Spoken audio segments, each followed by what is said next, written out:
مری کی پرفضا وادی میں بڑی سیاسی بیٹھک، وزیر اعظم شہباز شریف، قائد نون لیگ نواز شریف اور مریم نواز کی ملاقات۔ ذرائع کے مطابق مشاورت میں ملکی سیاسی صورتحال، حکومتی معاملات اور پارٹی امور پر تفصیلی غور کیا گیا۔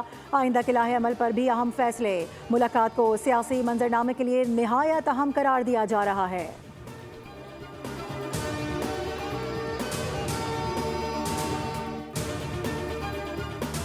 وزیر اعظم شہباز شریف نے پاکستان کے 2 نئے سفراء کی تعیناتی کی منظوری دے دی۔ شفقت علی خان کو متحدہ عرب امارات میں پاکستان کا نیا سفیر مقرر کیا گیا ہے، جو اس وقت وزارت خارجہ کے ترجمان کے طور پر خدمات انجام دے رہے ہیں۔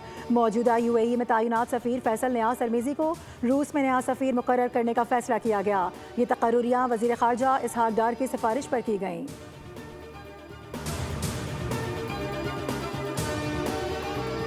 صوبہ سندھ نے پاکستان میں شمولیت کی پہل کی اور ہمیشہ ملک کی بقا اور سلامتی کے لیے کردار ادا کیا۔ صدر مملکت آصف علی زرداری نے 2009 میں 11 اگست کو اقلیت ڈے کے طور پر منانے کا اعلان کیا۔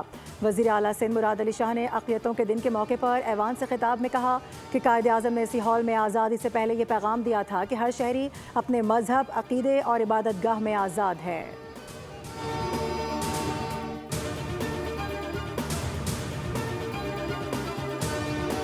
بھارت خود کو وشوا گرو سمجھتا ہے تو اس کی بھول ہے۔ واضح کر دوں کہ اگر پاکستان کے خلاف جارحیت ہوئی تو پھر منہ توڑ جواب دیا جائے گا۔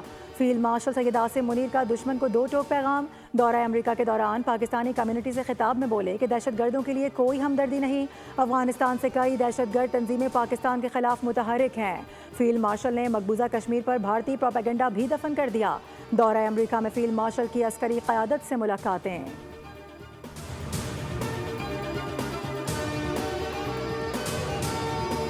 اور اقوام متحدہ کی سلامتی کونسل نے اسرائیل کے غزہ پر مکمل قبضے کے منصوبے پر ہنگامی اجلاس طلب کر لیا۔ پاکستانی مندوب عاصم افتخار نے اسرائیلی منصوبے کو عالمی قوانین کی خلاف ورزی اور خطرناک اشتعال انگیزی قرار دیا۔ کہا کہ وزیر اعظم شہباز شریف اور عرب اسلامک سمٹ نے بھی اس منصوبے کی سخت مذمت کی ہے۔ غزہ میں بمباری سے ہزاروں فلسطینی شہید اور زخمی ہو چکے ہیں۔